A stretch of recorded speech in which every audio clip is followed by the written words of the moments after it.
ආයුබෝවන්. අද අපි කතා කරන්න යන්නේ හරිම අපූර්ව දෙයක් ගැන.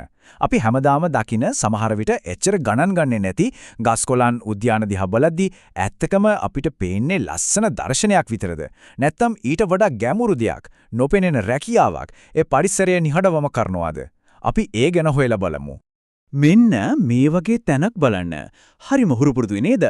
නගරයක් මැද තියෙන උද්‍යානයක්. ගස්කොළන්, ඇවිදින පාරවල්, සමහර විට පුංචි දියපාරක්. මේ වගේ තැනකට ගියාම අපේ ඇහැට ගැටෙන්නේ මේ වගේ දේවල් තමයි. පොඩ්ඩක් හිතන්න අපි මේ ඇසට දකින දෙයට වඩා එහා ගිය දෙයක් මෙතන ඇත්තටම සිද්ධ වෙනවද කියලා කවදා හරි හිතිලා තියනවද? මේ සරල පිනුමට යටින් තියෙන ඇත්ත කතාව මොකක් වෙන්න පුළුවන්ද? ගොඩක් දෙනෙක් හිතන විදියට නම් උද්‍යානයක් කියන්නේ ඇවිදින්න, හුලං පොදක් වැදිලා විවේක ගන්න, එමත් නැත්නම් නිකම්ම හැඩ ප්‍රිය දර්ශනයක් විතරයි. ඔව්, ඒක වැරදි නෑ. ඒත් සම්පූර්ණ කතාව එතනින් ඉවර වෙන්නේ නෑ. එහෙම නැත්නම් අපි මෙහෙම හිතුවොත් අපි මේ දකින භූදර්ශනය, මේ ගස්වැල්, මේ පස, මේ ජලය, මේ ඔක්කොම එකතු වෙලා යම්කිසි කාර්යයක්, යම්කිසි රැකියාවක් කරනවා කියලා. නිකම්ම තියනවට වඩා අපිට සක්‍රියව සේවාවක් ලබා දෙනවා කියලා හිතුවොත් අන්න එතනට තමයි අපි අද එන්නේ.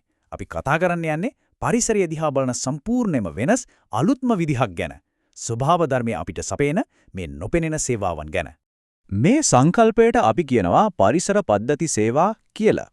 සරලවම කිව්වොත් මේ කියන්නේ නිරෝගී සෞඛ්‍ය සම්පන්න පරිසරයකින් මිනිස්සුන්ට ලැබෙන අසීමිත විවිධාකාර ප්‍රතිලාභවලට. මේක තමයි මේ සම්පූර්ණ විග්‍රහයේම පදනම. හොඳයි.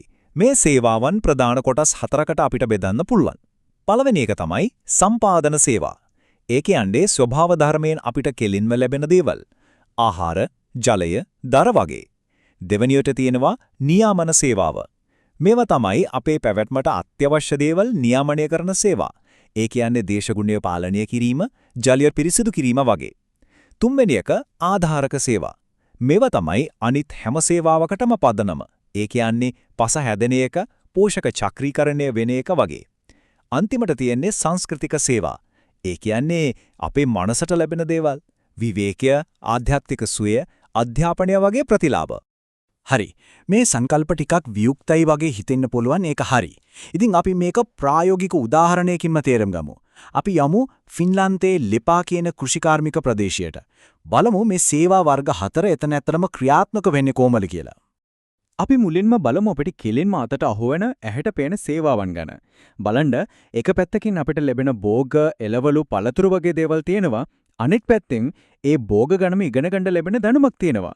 මේ දෙකම ලෙපා ප්‍රදේශයෙන් ලැබෙන ඍජු ප්‍රතිලාභ. ඉතින් ලෙපා ප්‍රදේශයේ සම්පාදන සේවා විදිහට ඇපල්, එළවලු, ධාන්‍ය වගේ ඇස්වැන්නක් ලැබෙනවා. ඒකක්ම සංස්කෘතික සේවා යටතේ ශිෂ්‍යයන්ට භෝග ගැන ඉගෙන ගන්න ලැබෙන අවස්ථාව, පරිවේෂණ කරන්න තියෙන හැකියාව සහ ඒ ප්‍රදේශයේ තියෙන ලස්සන භූමි අලංකරණය නිසා ලැබෙන සෞන්දර්යාත්මක සහ විනෝදාත්මක වටිනාකම ලැබෙනවා. වැදගත්ම දේ තමයි එකම තැනකින් මේ සේවා වර්ග කීපයක්ම ලැබෙන එක. හරි. ඒ ටික තමයි අපිට ලේසියෙන් ඇහැට පේන දේවල්.